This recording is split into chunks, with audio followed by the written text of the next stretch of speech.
Kwa kila yambote batata ba mama ngwizulu yambote na benyonso na manaka ya yenda bantsona ndinga ya Kikongo na tola yabifikula tele 50. Na inda bansangu na beto kwa kila kilumbu ya bubu ya itugeza wana kutubila mutindo mfumu ya bwala Felix Antoine Tshisekedi Tshilombo zabaka na kutadisa na kilumbu ya mazono mutindo ya inekuiza kutula abantu adisi ya ibimpa na badimvuka ya nkaka ya mbona matadi ya ntoto Congo Democratique. Mpibanti sani ya ENAFEP ya kikuiza kusalema na bakalasi ya ndimba to bakalasi ya bana fioti mekuiza na kuzibuka na kilumbu ya bubu yayi na ntoto Congo Democratique na bumvima na yao.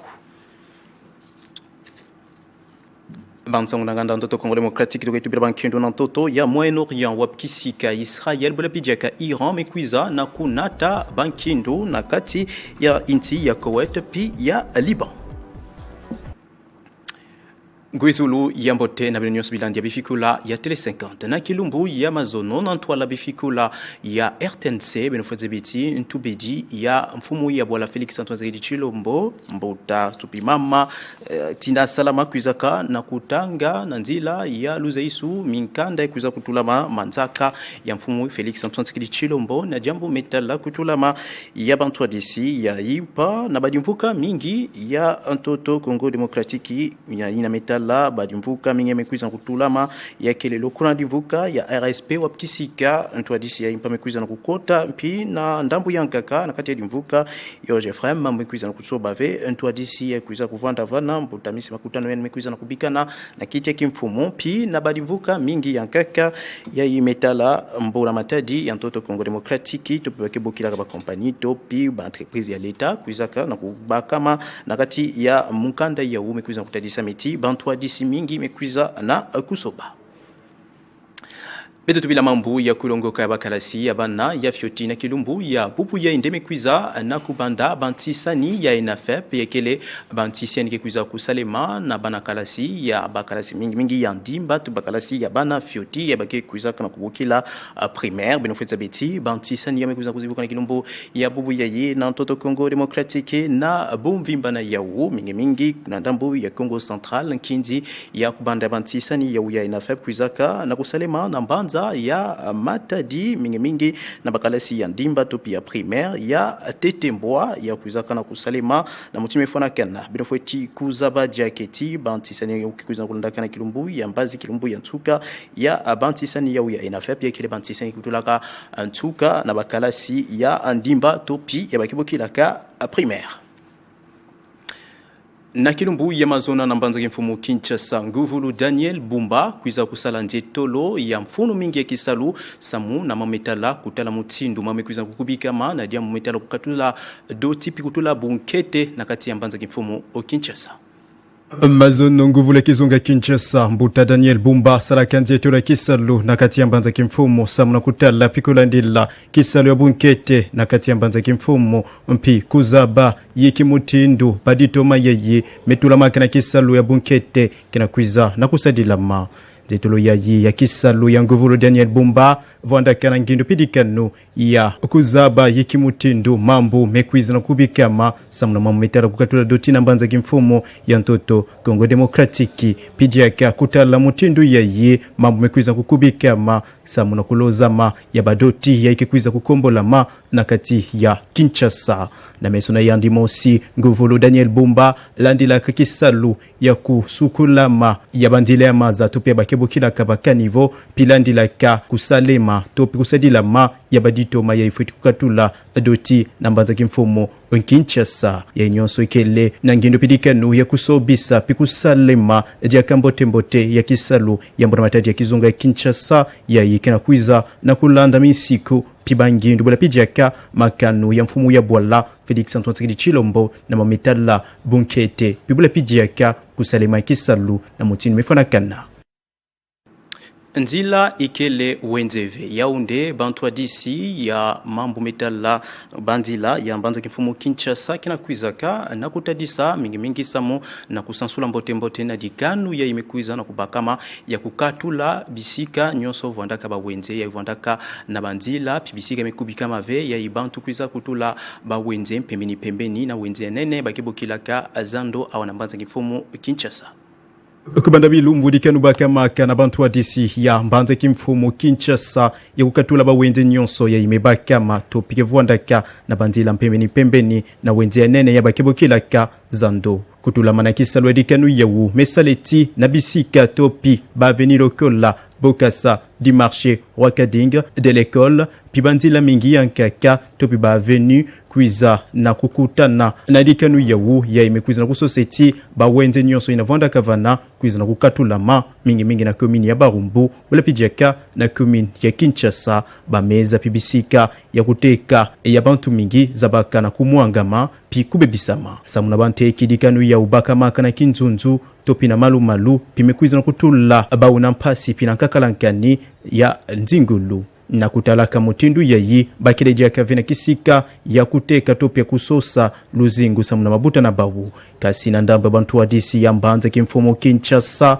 bakina kwiza na kutadisiti dikanu ya ume bakama samuna kuzitisa misiku emekubika maka samuna nemetala nzietolo na banzila pula pidiaka bana kwiza kutoma kukoma chonso na kutuba keti nzila ikele wenzeve pidiaka ba wenze yawu kebwelaka doti mingi na kati ya mbanza kimfumo Kinshasa.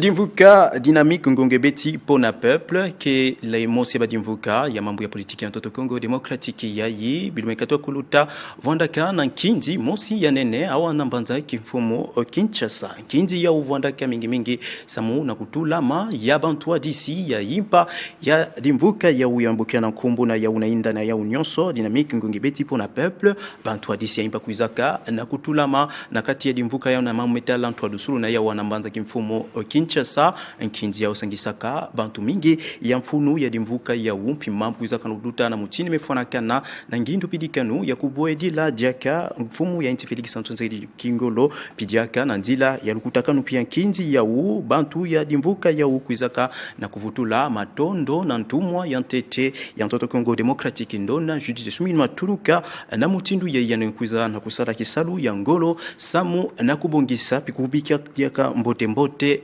nzingulu ya nkangu ya Ntoto Congo Democratique. Betoni mwoga na kizunga ya Congo Central samuna kutubila mbala ya yi dimvuka na kumbu ya Asbel Bana Bomaville ya yi kevuanda mingi na ntuka ya mvula betu ikeli na lukutakanu mosi ya mfunu pia nene yake kubikama samu na kusangisama ya bangindu ya bana nyonso ya mbanza ya boma samu na kusaliti ntombo solo kwiza na komunikama na kati ya mbanza ya ya boma ya yi na tama kwiza kana kuvuanda mosi ya bambanza kimfumu ya Ntoto Congo Democratique. Anangindu pidikano kususa ntombo solo pima mbote ya mbanza boma ntuwa disi ya dimvuka Asbel Bana Bomaville mbuta Serge Zima melomba kusangana ya bana boma nyonso ya ikele na nzola ya mbanza yo ya boma pidiaka ya ikele na chatu weti boma kwiza kukwenda na ntwala Maître Serge Zima melkwiza na kubokila bawu abantu ya nyonso ibutoka kana boma topiba ya ikele bana ya mbanza yo ya boma na lukutakanu mosi ya mfunu ya yidimvuka Bana Bomaville ke kwiza na kusala tama mingi mutindo ya mosi kwiza na kutubila yawu ya kwiza na kusalema na ntuka ya mvula betu ikele samu na kusangi sama ya mabanza pibangindu ya kesaleti mambo kwiza na kukwenda na ntwala nene metala mbanza ya boma pambave na kati lukutakanu yawu ya kwiza kutubila maumetala entrepreneuria bantuenia mambo metala bilanga pi mambo mingi yankaka yekuza kuna tantombo solo na kati ya mbanza bapangi na momo ya boma batu nyonso tuna inza yai ina mezo na boma bemu kuza betu sangana boma kezenda kaka tebikana vile Ukraine mutili betukina tuba betu betukina conviction que na beno na betu kana betu mesangana boma kezenda Dallas cahier de charge betu ya kepre quand nous avons organisé conférence pour la reconstruction de la ville de Boma, nous avons mingi, nous échanger d'idées, ça na kotuanisa développement la ville de Boma. Na mutindu ya yi Serge Zima na nzila edimvuka Asbel Bana Bomaville ametadisa vita na yandi ya kusaliti mbanze ya boma kwiza na kutanga majiaka lokola mosi ya bambanze ya Ntoto Congo Democratique ya yintombo solo ikeleja kandozive kasi jambu ya keleka pidiaka kusalaiti nkangu nyonso ya ntoto Kongo Demokratiki pia inza mvimba kwiza na kuzabeti boma vwandaka na ntama mbanza kimfumu ya ntina beto. Beto zabana kusukisa inda bantsang na beto kila kilumbu ya bubu ya yi na ntoto ya Moyen-Orient wapikisika bankindu ya ngolo kina kwiza na kutetama na kuvwanda na kati ya ntoto ya Moyen-Orient na manima ya kubwa babomba na Israel pibula pijaka na Iran mambu mekwiza na kubeba na bainti ya nkaka lokula na Kuwait bula pijaka na Liban. Abankindu na ntoto ya Moyen-Orient ikeleka kangolo Iran na Israel kina kutetama na kuloza sana babomba pi kuloza babomba pi matuze ya ngolo na bainti ya nkaka na kilumbu mazono Iran bula ke matuze nene pi mwanga ka babomba na Kuwait mingi na nganda mampepo ya mbanza kimfumu ya nti yawu ya Kuwait ya yisamu na Iran ikele inti ya kivwandaka na ngwizani na inti ya Israel bamatuze pi babomba ya usala keti bima mingi beba abantu ya imuntangu na bamweza bana TTV kuza kuzimbisa bamoyo na bawu pidiaka kusaleti kisalo na nganda mampepo ya Kuwait zabana kuzengana samu na bantangu mingi na ndambu ya Israel atakutubakeli na meza ya masolo ya ndemba na Liban Jerusalem kina kutetama na kubisa babomba na Beirut na ngindu pidikanu ya kufua bantu ya dimvuka ya Hezbollah ya kisalaka na bumosi pina ngwizani ya ngolo na inti ya Iran. Mambo yenye kina kuiza kutatisa mutindu ntisi ya bankindu na ntoto ya Moyen-Orient kina kuiza kutetama na kuvwanda ngolo pidiaka diambu ya wonga ikeleti abankindu yawu kina kuiza na kumanisa ve na nzila ya masolo ya ndembama. Ya kelene na bantangu ya yi ya kubenda na tupia kutetamana ya bankindu na kati ya ntoto ya Moyen-Orient ndetu mezaba na kusukisa yinda bantangu na betu ya kukila kilumbu ya bubu ya yi na tuala tozaba na kuvambana bikatovutu kila bukufia bantangu. Batata bamama na kukila kilumbu ya bubu ya yi na mametala bantangu na ndinga ya Kikongo na kati ya bifikuru ya Tele 50 tumeza bana kutubila mambu metala mfumu ya nti Felix Antoine Tshisekedi Tshilombo ya yi na kilumbu ya mazono na ntwala ya bifikuru ya RTNC kuizaka na kutangama kusobama topu kutetamana ya ba ntwadisi ya imba ya badimbuka mingi ya mbula matadi ya ntoto Kongo Demokratiki. Tozaba pini na kuzimba kana vi kutubila mambu metala kulongo kaya bana fioti chonsobula maka mingi na mutindu ya ina kilumbu ya bubu ya ina inti ya mvimba mambu metala bantisani ya ina fep mekwiza na kubanda ampi ban tangu na nganda ntoto Kongo Demokratiki na takabeto na ndambu ya Moyen-Orient wapi tokwizaka kutubila mambu metala bankindu ya yi ke kwiza kuwana kati ya Iran na Israel mekwiza na kunengumuka na inti ya Kuwait pi ya Liban. Batata pa mama bilandi ya bifikula ya Tele 50 ya Kinshasa pia inza mvimba matunda beno nyoso ba kantangu ya kulanda manaka ya inda bantsona ndinga ya Kikongo ya vanda na Kinshasa na Congo Central na Mbuji Mai wala pijaka na Paris beno vandaka mingi matunda beno nyoso muna beno tumekutana na kilumbu ya mbazi kana tata nzambi mekwiza na kuzola beno bikana mbote na kunandakana manaka ya bantsangu na bifikula ya Tele 50.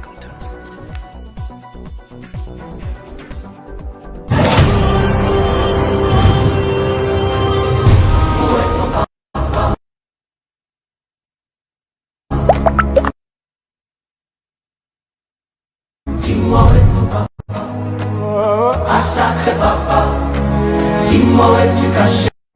Ça doit faire au moins 1000 fois que j'ai compté mes doigts. Hey. Où t'es papa, où t'es? Où t'es papa, où t'es? Où t'es papa, où t'es? Où t'es, où t'es papa, où t'es? Où t'es papa, où t'es? Où t'es papa, où t'es? Où t'es papa, où t'es? Où t'es, où t'es papa, où t'es?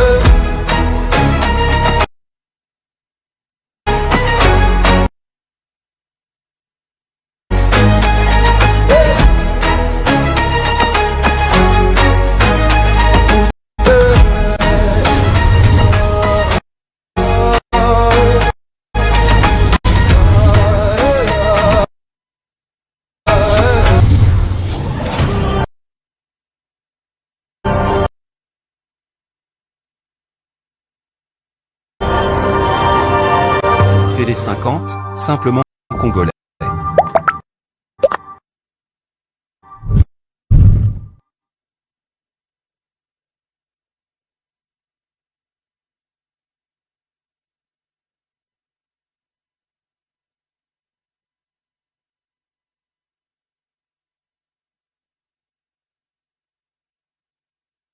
Passez une excellente semaine avec Télé 50. Chaque jour, le journal. À partir de 13h et 19h. Parmi vos programmes préférés, JMK Today. Tous les jours à partir de 11h. Suivez l'actualité dans toutes ses facettes, avec l'invité. Chaque lundi à partir de 20h30. De Manager, votre programme à suivre chaque mardi, à partir de 21h30. Action Femmes, un miroir, pour les femmes fortes. À suivre chaque mercredi à partir de 20h30. Ensemble, analysez en profondeur les enjeux politiques, économiques et sociaux de l'actualité mondiale avec Décryptage, chaque jeudi à 21h30. Ça fait débat. Tous les vendredis à 16h, nos invités débattent du sujet principal à la une de l'actualité en RDC ou à l'international. Pour les amoureux du sport, votre rendez-vous à ne pas manquer. Suivez, Au cœur du sport. Chaque samedi à partir de 10h. Club 50, votre programme préféré chaque samedi à partir de 18h. Télé 50, simplement congolais.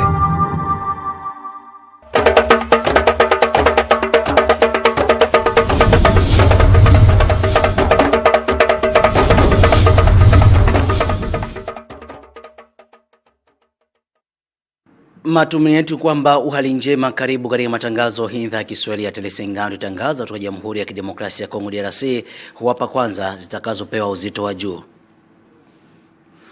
Rais wa Jamhuri ya Kidemokrasia ya Kongo Antoine Felix Tshisekedi Tshilombo amewateua viongozi wapya katika huduma za umma nchini Jamhuri ya Kidemokrasia ya Kongo. Na mji wa Oicha umezinduliwa kuwa mji kama mingine nchini Jamhuri ya Kidemokrasia ya Kongo, huku mji wa Kasindi kuteuliwa kuwa mmojawapo manispa ya mji huo baada ya juhudi za mbunge aliyeteuliwa katika maeneo ya huko Beni, mbunge Kombi Pendani, kuendelea kuonekana katika maeneo haya. Na mgogoro wazuka kati ya wanasiasa nchini Somalia huko Mogadisho, halikuwa ni ya taharuki. Na mnaifuatao ni taarifa kamili ya habari. Rais wa Jamhuri ya Kidemokrasia ya Kongo Antoine Felix Tshisekedi Tshilombo amewateua viongozi wapya, wahudumu wapya ambao wataongoza makampuni mbalimbali nchini Jamhuri ya Kidemokrasia ya Kongo. Tina Salama aliweza kiasoma moja kwa moja kupitia runinga taifa Jamhuri ya Kidemokrasia ya Kongo, akiwateua baadhi na zaidi ya viongozi 40 ambao tayari watahudumiwa chini ya bendera taifa Jamhuri ya Kidemokrasia ya Kongo katika makampuni mbalimbali. Tina Salama ameweza kutemua watu hao kiwemo msanii wa vidunde vya muziki Fally Ipupa, ambaye pia aliweza kuwekwa mojawapo ya vigogo vinavyoheshimika nchini Jamhuri ya Kidemokrasia ya Kongo, huku Rais Tshisekedi akitimiliza ahadi yake. Na mji wa Kasindi ambao unapakana na Jamhuri ya Uganda umetajwa na kutangazwa rasmi kuwa manuspa mojawapo ya mji wa Beni wa mji wa Oicha kwa mradhi, huko Oicha ikitangaza kuwa mji baada ya juhudi za mbunge aliyeteuliwa katika mtaa wa Beni Kombi Pendani Bosco kufanya juhudi zake ili miji hiyo itajwe kuwa miji mashariki mwa DRC. Fuateni.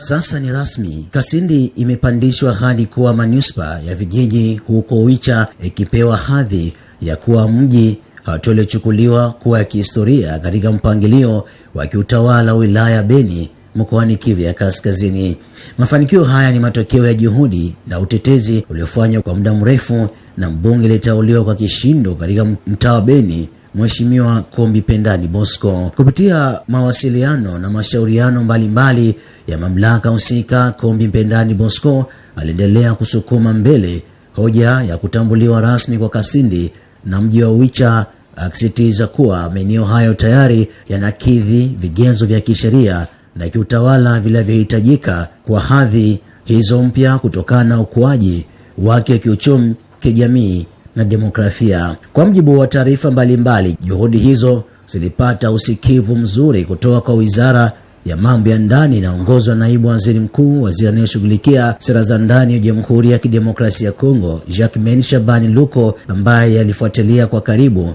mchakato uliozaa uamuzi huo mwenyewe. Hatua hiyo pia inaendana moja kwa moja na maono ya Rais wa Jamhuri ya Kidemokrasia ya Kongo Antoine Felix Tshisekedi Tshilombo ya kuimarisha ugatuzi wa madaraka na maendeleo ya msingi kwa wananchi. Kwa upande wake, mbunge aliteuliwa katika mtaa Beni, Kombi Pendani Bosco, amesema kuwa kupandishwa kwa hadhi ya mji wa Kasindi kuwa manispaa na Oicha kuwa mji kama miji mingine si swala la heshima pekee, bali ni fursa ya umuhimu wa kuimarisha utawala wa karibu na wananchi, tena kuboresha mipango ya maendeleo na kuongeza ubora wa huduma za umma kwa manufaa ya wakazi wa maeneo hayo. Kasindi, ambao ni kituo kikuu cha mpaka wa nchi kavu mashariki mwa Jamhuri ya Kidemokrasia ya Kongo, ikipakana na Jamhuri ya Uganda na ukusanyaji wa mapato ya taifa, nayo Oicha imeendelea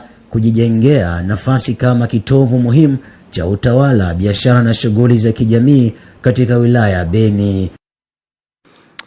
Na wakati mwingine, mpendwa mtazamaji, ni kwamba liwali wa mji wa Kinshasa Daniel Bumba Lubaki amesema atasafisha mji wa Kinshasa na ungae kabisa. Gavana wa mji wa Kinshasa Daniel Bumba Lubaki akagua vifaa vya usafi wa mazingira mjini Kinshasa. Gavana wa mji wa Kinshasa Daniel Bumba Lubaki alifanya ziara ya ukaguzi Jumatano hapo jana tarehe 3 Juni 2026 katika eneo la Wizara ya Kazi ya Umma kwa lengo la kujiridhisha kuhusu hali ya utendaji wa mashine na vifaa vitakavyotumika katika shughuli za usafi wa mazingira mjini Kinshasa. Ziara hiyo ya kikazi inalenga kutathmini uwezo wa kiufundi na utayari wa vifaa hivyo ambavyo vitaanza kutumika kuanzia kesho katika manispaa mbalimbali za Kinshasa kwa ajili ya kuondoa takataka, kusafisha mifereji ya maji pamoja na kuelekeza shughuli nyingine za kuboresha usafi wa mazingira wa mji.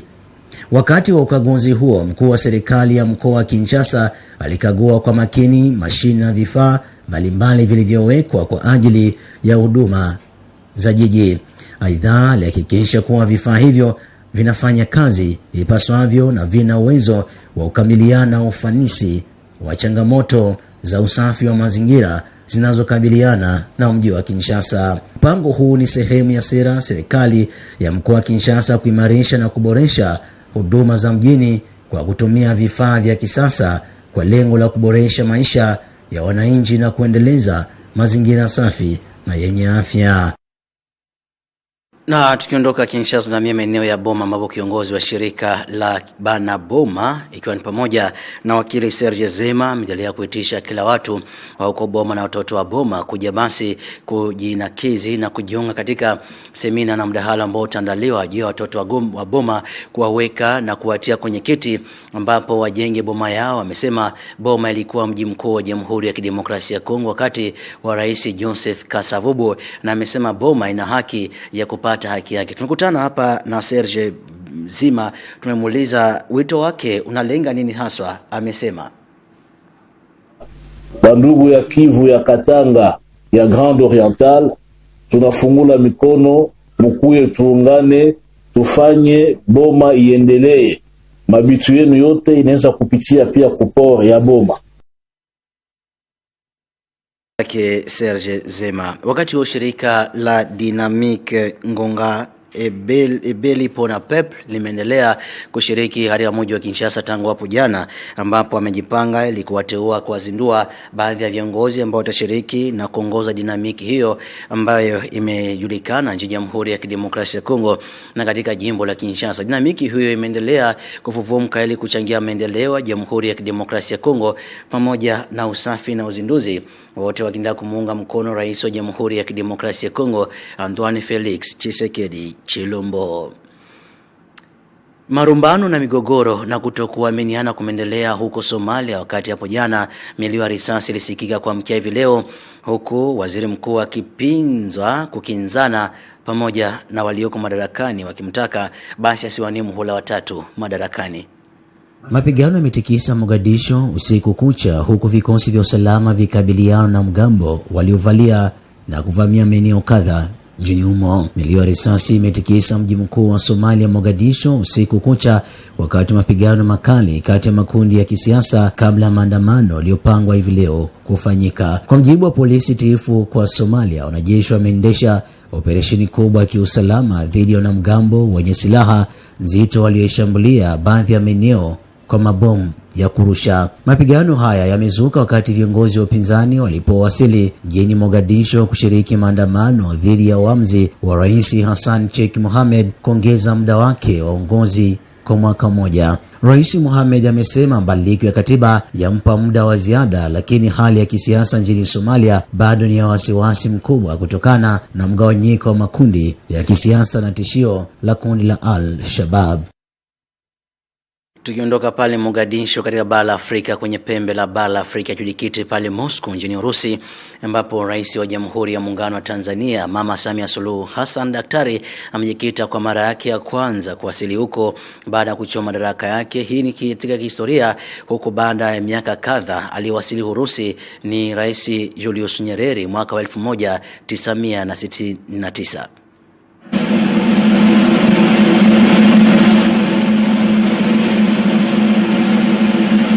Rais Samia Suluhu Hassan yuko Urusi kwa ziara siku 3 mfululizo. Mazungumzo yao yameangazia biashara na uhusiano wa kihistoria. Rais wa Jamhuri ya Muungano wa Tanzania Samia Suluhu Hassan ameanza ziara siku 3 nchini Urusi, ambapo amekutana na Rais Vladimir Putin. Ziara hiyo inafanyika wakati Jamhuri ya Muungano wa Tanzania inakabiliwa na ukosoaji kutoka mataifa magharibi na mashirika ya haki za binadamu kuhusu madai ya ukiukwaji wa haki za binadamu baada ya uchaguzi wa mwaka jana. Katika mazungumzo yao mjini Moscow nchini Urusi, Samia Suluhu Hassan ameitaja ziara hiyo kuwa ya kihistoria, huku Rais Vladimir Putin akisisitiza muhimu wa kuimarisha biashara kati ya nchi hizo mbili. Kwa sasa biashara kati ya Tanzania na Urusi ni zaidi ya dola milioni 300 kwa kila mwaka, na mradi pekee wa pamoja wa migodi wa urani uliopangwa kuanzishwa kwa zaidi mwongo mmoja. Ziara hiyo ya kwanza ya Rais wa Jamhuri ya Muungano wa Tanzania nchini Urusi tangu ziara ya baba wa taifa Julius Nyerere mwaka wa 1969. Wachambuzi wanasema Urusi unanufaika kisiasa kwa kuimarisha uhusiano na Tanzania, wakati serikali ya Samia Suluhu Hassan ikabiliwa na shinikizo za kimataifa. Hivyo ndo hali lipo pale Urusi, ambapo Urusi imeendelea kunonesha udugu wake na bara la Afrika. Mwisho wa matangazo kutoka idhaa ya Kiswahili, hapa alizopewa uzito wa juu. Rais wa Jamhuri ya Kidemokrasia ya Kongo Antoine Felix Chilombo ameteua madiwani wapya watakaoongoza baadhi ya makampuni ya umma, wakiwemo zaidi ya 40 hapo jana. Na mji wa Oicha umezinduliwa kwa mji kama miji mingine katika Jamhuri ya Kidemokrasia ya Kongo, huku kijiji cha Kasini kiteuliwa kuwa manispa baada ya juhudi za mbunge Kombi Pendane. Na huko Somalia ni kwamba mgogoro wa zuka kati ya Somalia katika Jamhuri ya Somalia katika wanasiasa, ambapo milio ya risasi ilisikika kuamkia hivi leo. Mwisho wa matangazo kutoka idhaa ya Kiswahili ya Tele5 tutangaza kutoka Jamhuri ya Kidemokrasia ya Kongo DRC. Kwa msana ziada na kutakia ni kila laheri. Passez une excellente semaine avec Télé50. Chaque jour, le journal. À partir de 13h et 19h.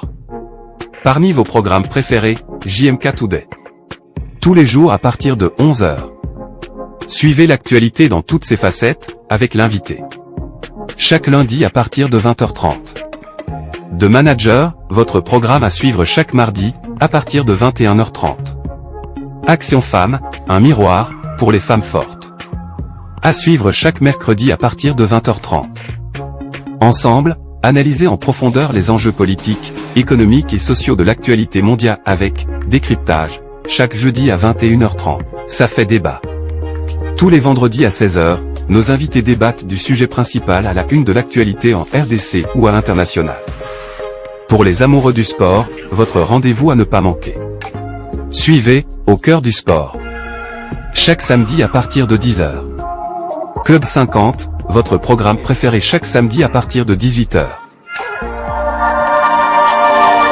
Télé 50, simplement congolais.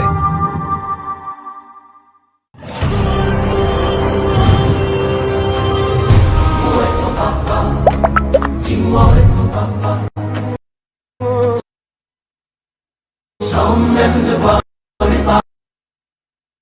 parler, c'est ce qui ne va pas. Ah sacré papa,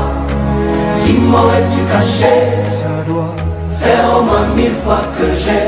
compté mes doigts. Hey. Où t'es papa, où t'es? Où t'es papa, où t'es? Où t'es papa, où t'es? Où t'es, où t'es papa, où t'es? Où t'es papa, où t'es? Où t'es papa, où t'es? Où t'es papa, où t'es? Où t'es, où t'es papa, où t'es?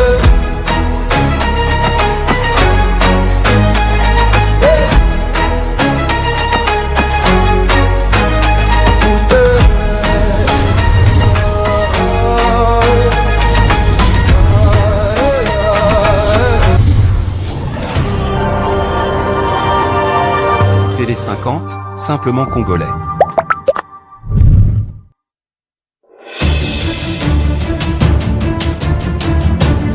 Le monde bouge, l'actualité se bouscule en République démocratique du Congo. La Constitution, on y touche pas. Une fois arrivé au pouvoir, si vous nous faites confiance, nous arrivons au pouvoir, nous allons revenir sur la Constitution. Baloyo akolekate. Ko changer Constitution to côté le melayi. Le référendum, on l'organise pas. Dans quelles conditions tout ceci va se faire? Opposition, majorité, société civile, qui a tort, qui a raison? Sur Télé 50, on installe les débats. Chaque dimanche, 14h, spécial Focus sur votre chaîne. Focus revient ce dimanche avec Jean-Marie Kassamba sur Télé 50. Appel à la participation, composez les plus 243 81 066 34 31 et ne manquez pas à ce rendez-vous.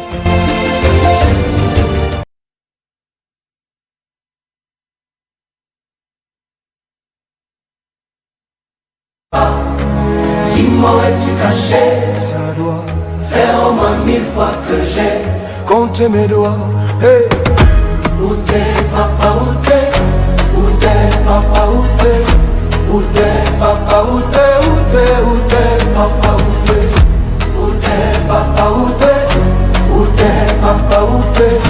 Où t'es papa, où t'es? Où t'es, où t'es papa, où t'es?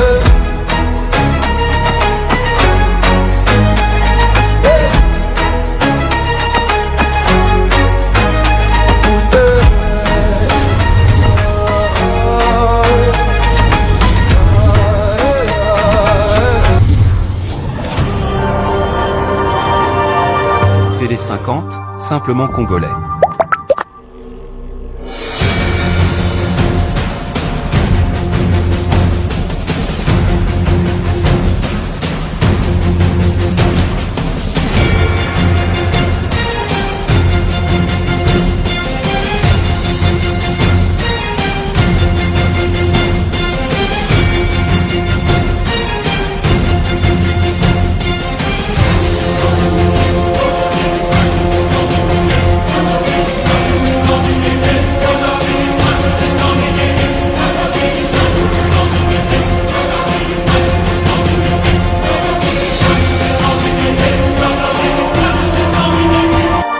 Télé 50, simplement congolais.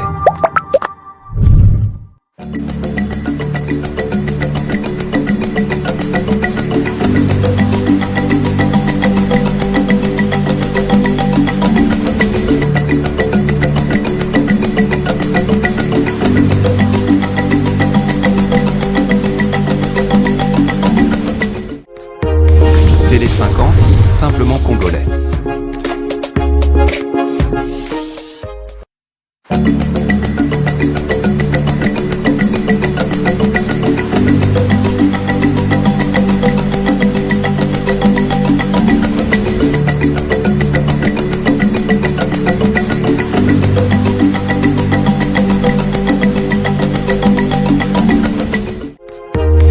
Télé 50, simplement congolais.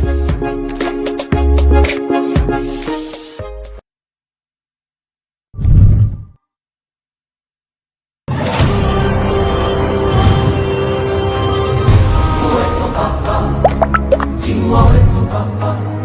Sans même devoir lui parler, c'est ce qui ne va pas. Ah sacré papa, dis-moi où es-tu caché? Ça doit faire au moins 1000 fois que j'ai compté mes doigts. Hey. Où t'es papa, où t'es? Où papa où t'es papa où t'es papa où t'es papa où t'es papa où t'es papa où t'es papa où t'es.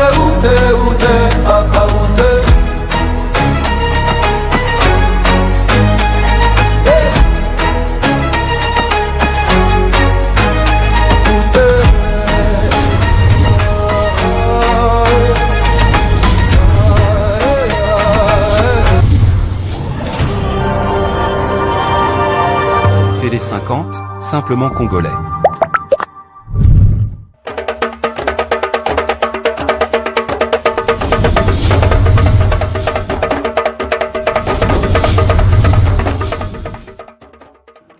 Mbote na kulaka banson bayi bujuba kwa mama kwanda basangwa bisolo kute lingala yambo ya buzindi bongo na buzindusi katwanda bukusha basangwa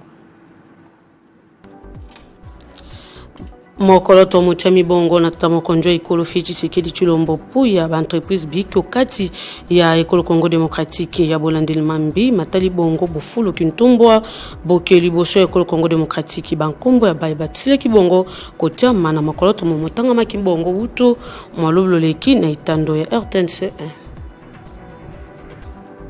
ongambo ya bana kelese bitelo bia se fungami bongo malelo emekano ya inafep lokwa batali si bongo lopoto na Raisa Malu ntome ya bolandeli mambi matali bongo bitelo bia se wa pepa ya tali si bongo ete bana koleka ba koto ituluku ba si bongo penza koleka na emekano mo ekolongola kaka ba bituka biki bibijomi bongo na bitumba okati ya ekolo Congo démocratique.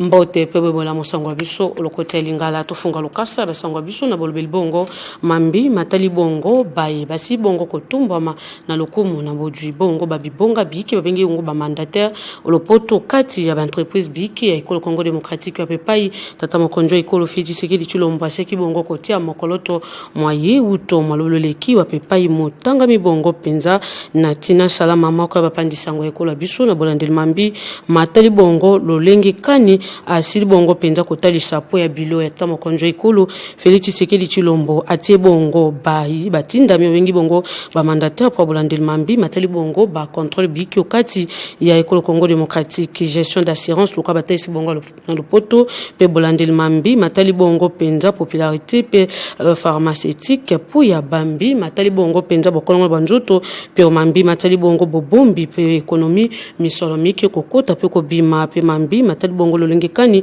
baimbo kabali kabonko bika na lolenge musibongo kolongo balandeza kibongo moko ya mambi mamuseki bongo kotanga mauto mwalulo leki na ba mikoloto miki mimiseki bongo kotia mapuya bolandeli mambi matali bongo ntumbwa pe bokeli bosu ya ekolo Congo démocratique.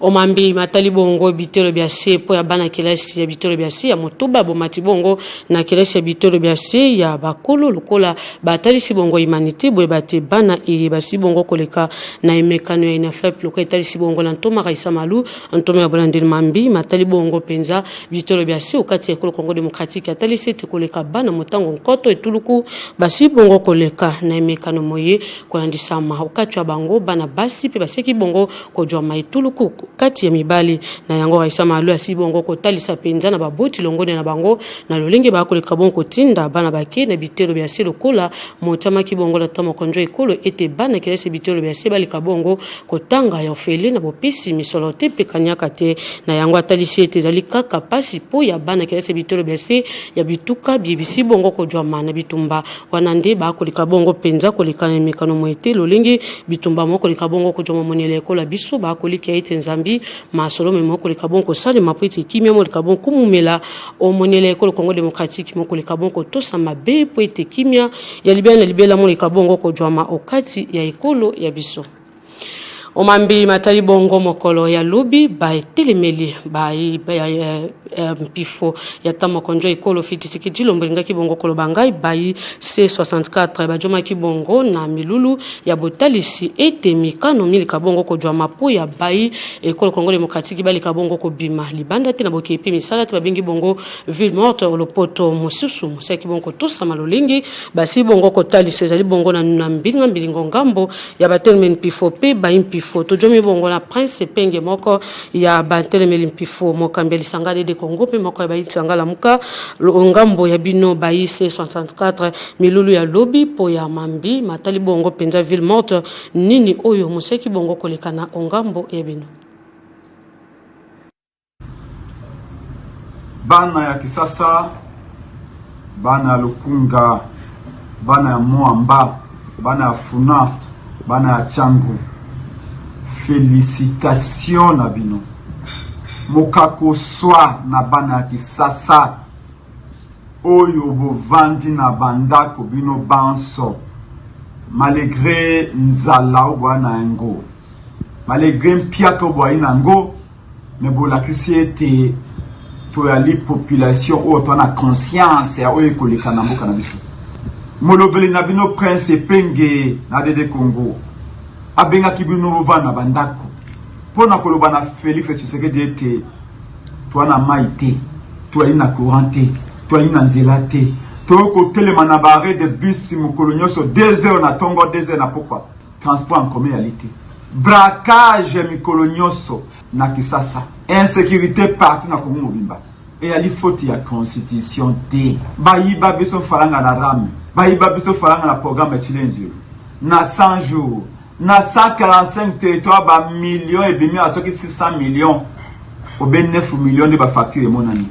est-ce que zali faute ya constitution pour na nyose yowana bo vani na bandako pour na ko Félix Tshisekedi ete le lengo ko kamamboka to ali d'accord te cour réalité ma réalité nzele réalité insécurité ali partout ali faute ya constitution te donc mais les sinabino pour na réussite à ville morte tina 12 heures aboye nzelo be polele na 13 heures aboye ba policier ba komi ko obligé ba te ba fongola ba magasin na makasi na avenue du commerce na Ipene na Changu na Barumbu na Gombe na Kitambo na Bekine kuna na Ngalema totalement vide jusqu'à 12 heures ville morte 16 millions de Congolais ba lobby pour vendre pour na répondre na appel à C64 na appel à Lamuka na appel à Dede Congo na appel à Mwana Mboka Martin Fayulu Moïse Katumbi Denis Sanga Moïse Jama Kabunde et les autres mais les sinabino bobonga mapoete ba action ya kafu ya likoya Prince Penge bolobi nini kasi po ya mambi matali bongo mai mosi bongo kotika la po ya baili sanga Dede Congo pe bino C64 mobimba tolobi na liaou okuka intimider ba fonctionnaire de l'état te tobi na ministre vice-ministre intérieur okuka intimider ba fonctionnaire te c'est de leur droit de manifester donc bavo na bino banso réussite totale à ville morte ba action sur la likoya Félix Tshisekedi sika les balles dans ton camp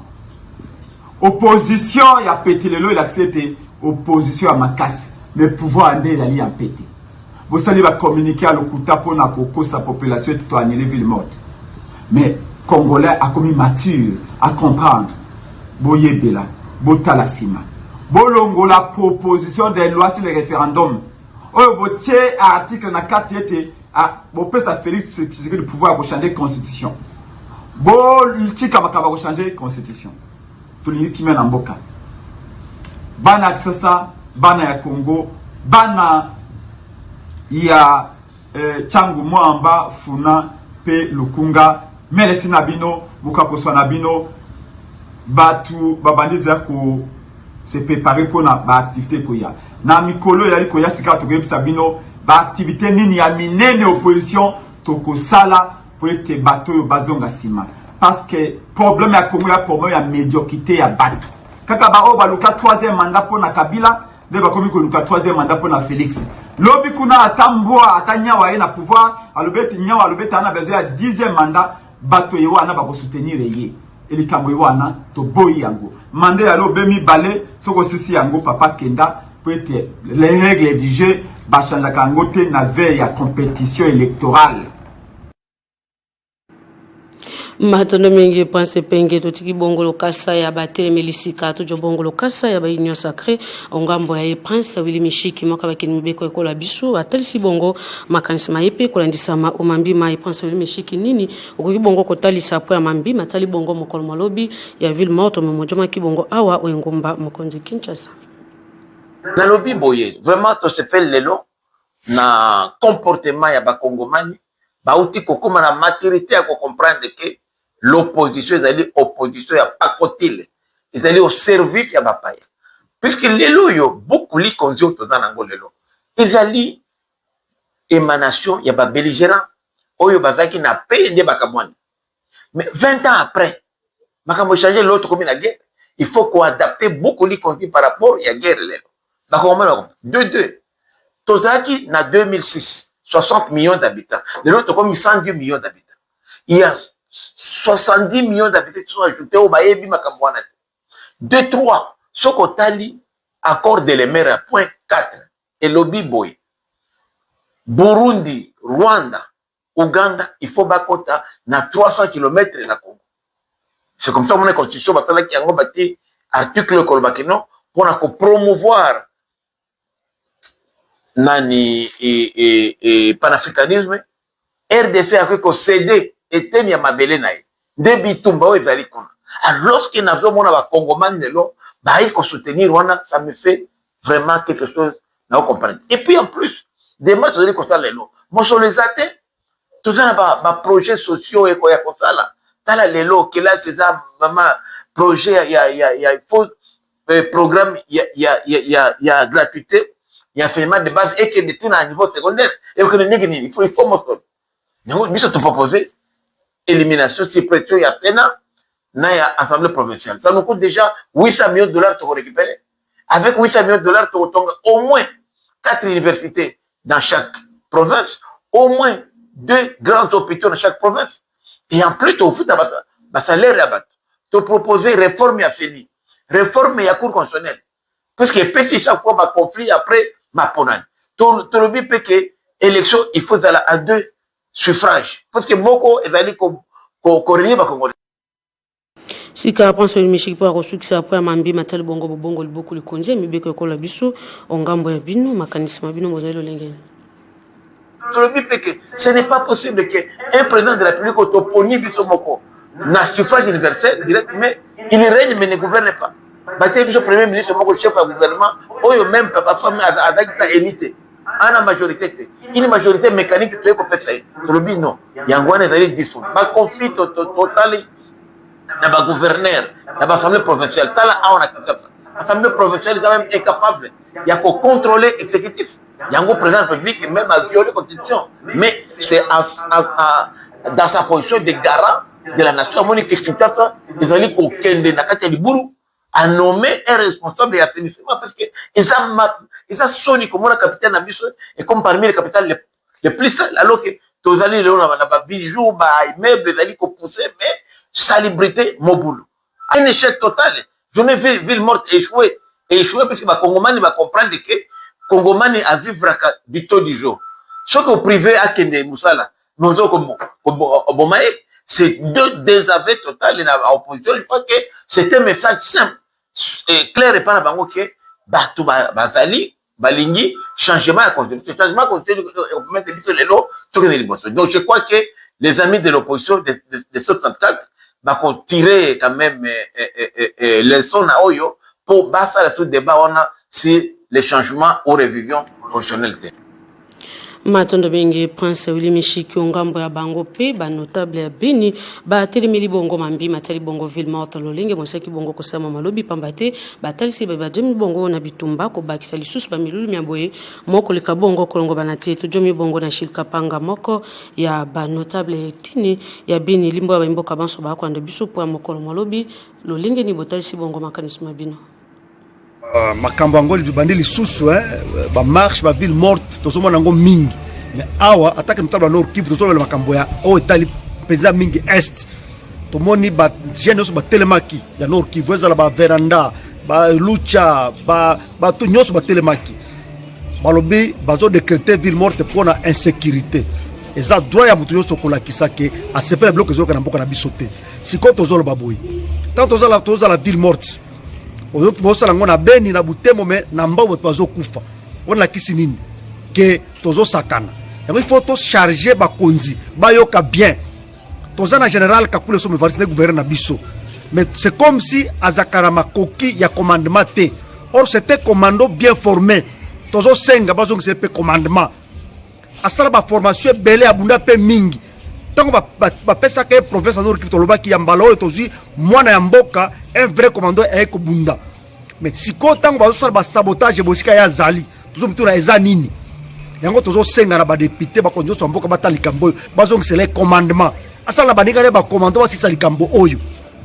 ya mibale tant tozo sala ba marche ba ville morte to ba ka peto za ka ba mama ba teka ka ba banane ba teka ba mbisi ba teka ba biloko belé oyo pola kanoki soki moto alingi akende koteka mo eloko na eto tikila etan po tozana ba déplacer belé awa bo ba utaka soki ba biakato ba mangorejipa ba lubero ba zai belé na ba ville awa siko tango tozo pekisa pe bango kosala musala bango tozo boma pe bango double yango tozo senga eloko makasi eloko mutu eza nini tango toza bakamba ville morte ba kenono tozo salisa pe bato oyo bango pe bazana droit ya vie eza ko obliger bato basala ville morte te non il faut mutu ala ki sa volonté na ye eza pe occasion ko sala ba piège eloko mabete eloko tosika tozo système yango makasi yango wana na suka bazo sala pe ba marche pour la changement constitution biloko be wana biso na Nord Kivu ezo ko sele biso penza mingi te so biso zaka moko ki mezonga so ki mezongi bakambuso totalango sima ongambo ya bango pe bai fondation Florence Bendelo Nzumba na bokambami ya mboka Joel Bendelo Lipusha basaki bongo salonga makasi na eteni ya maponyo na Mariano po ya botalisi ete mokolo ya le 3 juin et pa bango ezaki bongo échec po ya ville morte moyetolanda Isama mambi matali bongo mokolo ya misato ya sanza ya motoba ya mobukoto mbena tubela motoba motosi bongo kojomana yango oyo batele melimpifo ya Félix Tshisekedi Tshilombo tata mokonjo ekola biso baili sanga C4 ngambo ya bayi opposition batele sekete mokolo mwemo le kabongo kojoma mokolo ya ville morte baimbo kabale kabongo kobimate puya botele melimambi matali bongo bobongo libuku likonja mibeko ya ekolo ya biso kasi ngambo ya bango bayi fondation Florence Bendelo Nzumba oyo ekambami bongo na mwana mboka Joel Bendelo Lipusha basilaki bongo penza kobima obanzela puya bosali salongo ya kafu oyo mosilaki bongo kojoma penza na triangle ya Mariano kuna neteni ya mopono balongoli bongo bosoto na banzela pe bakoti bongo kina na banzela ya moleki ya mai babengi bongo bakanivo lopoto balongoli bosoto balongoli bamilangi pe biloko biso biseki bongo kojoma wana bati bongo petwa lokola na emoniseli ya tata mokonjo ekolo Félix Tshisekedi Tshilombo oyo alingi ete Kinshasa eleka bongo kobonga pe asi bongo penza kotalisa ete Kinshasa moleka bongo kolata langi nango esika lokola ezalaka bongo otango ya banoko na bokomi baye Joel Bendelo Lipusha ayambemi bongo penza na esengo mingi okati ya bamama basi babilenge bakolo bana bakebe beseki bongo kojoma wana atambola ki bongo na bawenze mijomi bongo penelina pe aseki bongo kotia maboko simbisi na bamama na bosombi malala oizali bongo elembo ya biloko ya kolia puya bolakisi bolingo pe bomoko moyasi bongo kojoma na yango puya bayi eteni bosimbate mokolo ya ville morte puya bayi fondation Florence Nzumba basili bongo kotalisa ete ezali bongo na échec o maloba maye Joel Lipusha Bendelo atalisi bongo lolenge basili bongo penza kosala salongo o maloba maye Joel Lipusha Bendelo atalisi bongo boye lelo opération toboyi bosoto olandaki tata mokonzi mboka Félix Tshisekedi Tshilombo alobaki salite lege ebele na ville ya Kinshasa mpe bipai na bipai ya Congo tokotikelaka salite wana charge ya baautorité te moko na moko mpe esengeli abongisa liboso na ye moko na moko mpe esengeli ata lolenge na ye ya kogere sa salite nde lelo na lisungi ya ministre ya finance Tulufamba Likunde Libotai abi to lancer opération toboyi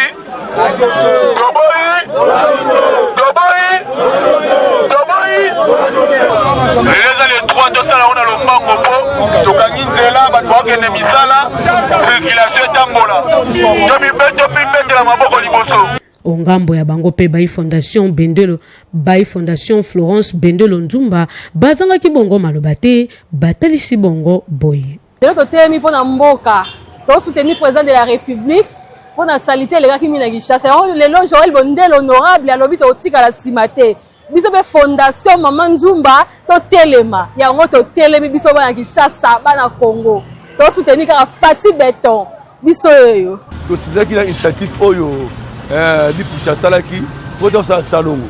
mais to bimi to sa salongo o to remarquer côté za nini ba Congo to milinga parce que milieu to vandi awa eza milieu o biso de peuple to vanda mingi ça se ba ko za côté oté toto vivre na saleté qui makati biso to zali ba semer ya saleté oyo et tout na ba terrasser mbule bobeta o bisaki na yo o boki na nini telle personne ko souke la awa to se retrouver à ba saki saleté leki yango wana na nzela ya la likusha na papa Doudou Famba na président de la République to se pela na initiative oyo ezala rapport à que partout pour Congo comme soin et stratégie moko na minute mugere ko changer tala ndengi force ezalaki mais la minute oyo so na force na triangle awa échanger na sepeli mingi na initiative oyo to sa salongo to continuer ko sala chaque samedi pour to bima ka to mobiliser et puis être là partout pour être dans la soin mboka so Congo. O mambi matali bongo penza maito seki bongo jomana yango puya mokolo malelo awande tutie bongo suka pa ba banso seki bongo landa biso sika ba ibuju biso nzela banda bokusha basango. O mambi matali bongo penza batinda miwengi bomba mandateur na entreprise publique okati ya ekolo Congo démocratique mokolo to mutama ki bongo mwaloleki e pa tata mokonjo ekolo feti sekeli Chilombo puya ntombo bofuluki bokeli boso ya ekolo Congo démocratique. Peto bya kibongo mambi matali bongo bitero bya se funga mi bongo molelo emekano ebana kelesi ya motoba kwa bitero bya se na bomati bongo la bitero bya se ya bakulu wa pepa inetando mobimba ya ekolo Congo démocratique emekano ya INAFEP mosami bongo lolenge molongo bani oyo mojui bongo bana koleka nkoto maloba ya ntoma raisa malu ntoma bolandel mambi matali bongo bitero bya se kolongola kaka ba bituka bibisi bongo ko jwama na bitumba. Matondo mengi na banson baye bojoki bongongo ngapa bolandi basango bisolo kote lingala ba banson bojoki bisonzela bokena mbango na nzela songo ndena ko betaka ba 800 litono etando ya 50 tono sedi na bozindo bobeti bongo bana mboka Kongo tokutani bongo mwalobi po basango mosusu lo kote lingala. Retrouvez toute l'actualité en continu sur www.tele50.cd.